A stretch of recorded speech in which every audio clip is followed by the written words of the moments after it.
नमस्कार, राम राम। मैं हूँ डॉक्टर सीमा चौधरी, एमएस ऑप्स गायने स्त्री रोग विशेषज्ञ। आज हम बात कर रहे हैं कि सर्विक्स का जो कैंसर होता है उसके बचाव के लिए हमें क्या करना है। इसके पहले हमने देखा था कि होता क्या है, उसके लक्षण क्या होते हैं। अब बचाव हमारे लिए क्यों ज़रूरी है, क्योंकि जो बच्चेदानी का मुंह का कैंसर है वो हमारे देश में लगभग हर साल 1,23,000 नए केसेस आते हैं और लगभग 77,000 77,000 डेथ होती है। तो उसके बचाव के लिए हमें क्या करना है? तो बचाव के लिए दो चीज़ें होती हैं। पहला है एचपीवी वैक्सीन यानी टीकाकरण। ये सबसे इम्पोर्टेंट हमारा एक स्तंभ है।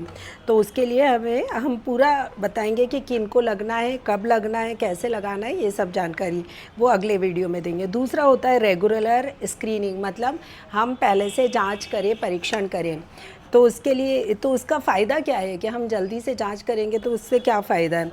तो सीन जो होता है सर्वाइकल इंट्रा एपिथेलियल जो नियोप्लाज्म, मतलब प्री कैंसरस कंडीशन होती है, यानी इन्वेजिव कैंसर जो होता है, इन्वेजिव कैंसर और सीन के बीच में लगभग हमारे पास लेटेंट पीरियड होता है 10 से 15 वर्ष का। मतलब हम उसको इन्वेजिव कैंसर में बदलने के पहले ही उसका पता लगा के और बीमारी को उसका इलाज ले लेंगे, तो ताकि वो इन्वेजिव कैंसर में कन्वर्ट ही नहीं होगा।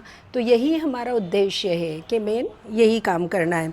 अब उसके लिए जो है हमारा जो WHO है, WHO चाहता है कि हम जो टीकाकरण से पूरे वर्ल्ड वाइड सब जगह कम से कम 90% लोगों को टीके लगे, 9 से 15 साल की बच्चियों को। और उसके अलावा कि हम ये जो है सर्वाइकल कैंसर की स्क्रीनिंग हमारी कम से कम 70% लोगों की स्क्रीनिंग हो 35 से 45 वर्ष की उम्र के। और उसके अलावा और 90% लोगों को इलाज मिले। अगर हम कुछ भी डिटेक्ट करते, पता चलता है, सिन भी पता चलता है, तब भी उसको इलाज मिलना चाहिए। ये हमारा उद्देश्य है। ये इसका कि स्क्रीनिंग का क्या उद्देश्य है और टीकाकरण का क्या उद्देश्य है, ये WHO का। और WHO के हिसाब से इसने बेस्ट एक्यूरेट जो सबसे एक्यूरेट मेथड जो बताई है वो बताया है कि HPV टेस्ट कराना। अब जो है कि और हमारी फोक्सी जो है federation of ops and gynae society, वो भी इसके पीछे बहुत काम कर रहे हैं। उन्होंने भी बताया कि भाई पेप स्मेयर कराओ और दूसरा HPV कराना है अपने को उसके टेस्ट के लिए। तो अब जो हमारा टेस्ट होता है पेप स्मेयर टेस्ट जो होता है, तो 21 साल से ऊपर की कोई भी महिला जो कि सेक्सुअली एक्टिव है उसका हमें पेप टेस्ट कराना है। वो हम हर साल कराएंगे 3 साल तक। अगर नेगेटिव है तो फिर हम 3-3 साल में कराएंगे। और दूसरा होता है HPV टेस्टिंग। HPV टेस्टिंग जो कराते हैं वो हर 5 साल में अपने को कराना है। तो शुरुआत में वो पहली बार कराए, अब दोनों ही टेस्ट किस साल की उम्र तक, 65 साल तक अपने को कराना है। और दोनों कंबाइन कराएं तो बेस्ट रिजल्ट है, बहुत ही अच्छा है। दोनों को HPV टेस्ट प्लस पेप स्मेयर दोनों मिक्स एक साथ हो सकता है, उसमें कोई परेशानी नहीं है। और उसमें जो सेंसिटिविटी बढ़ जाती है। तो ये कब तक कराना है? 65 वर्ष की उम्र तक कराना है। अगर HPV टेस्ट जो होता है अगर वो हर 5 साल में करा रहे हैं और अगर 2 बार नेगेटिव आया तो फिर हम हर 10 साल में कराएं। और कब रुकना है? तो 65 वर्ष की उम्र तक।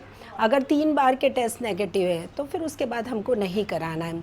और अगर हम पहली बार ही 65 साल की उम्र में दिखा रहे हैं तो तब हमने कराया, और अगर नेगेटिव है तो भी फिर उसके बाद हमको कराने की ज़रूरत नहीं पड़ती है। ऐसा हमारी बुक्स में, किताबों में और हमारी जो ऑप्स गायनी सोसाइटी ने बताया हुआ है कि ऐसा करना है। अब HPV जो टेस्ट होता है वो अगर HIV पॉजिटिव पेशेंट है तो HIV पॉजिटिव पेशेंट में ये हम जल्दी शुरू कर देते हैं। नॉर्मली जो HPV टेस्ट है वो हम 30 साल की उम्र से शुरू करते हैं, पर ऐसा ज़रूरी नहीं कि हम 30 साल से, अगर कोई चेक करा सकता है तो वो जल्दी भी करा सकता है। बट गाइडलाइन जो है 30 साल के बाद की है, लेकिन ऐसा कुछ नहीं है, आप जल्दी भी करा सकते हैं। और तो जो HIV पेशेंट है उसमें फिर 25 साल की उम्र से कराना शुरू करवा देते हैं हम ये टेस्ट। तो ये स्क्रीनिंग के टेस्ट। अब इसका जो है टेक होम मैसेज यही है कि सभी को मैक्सिमम ज़्यादातर लोग अपना HPV pap smear plus HPV DNA test ज़रूर कराएं। और नेगेटिव आए या हम जल्दी से इनको पकड़ पाएँ, यही हमारा उद्देश्य है इस वीडियो का। कि और इससे रिलेटेड कोई भी क्वेश्चन हो तो आप ज़रूर पूछें, ज़रूर हमको जो भी कुछ समझ नहीं आ रहा है तो आप ज़रूर से पूछ सकते हैं, इसका जवाब मैं ज़रूर दूंगी। और आगे वाले वीडियो में HPV वैक्सीन के बारे में पूरा डिटेल बताएंगे। धन्यवाद।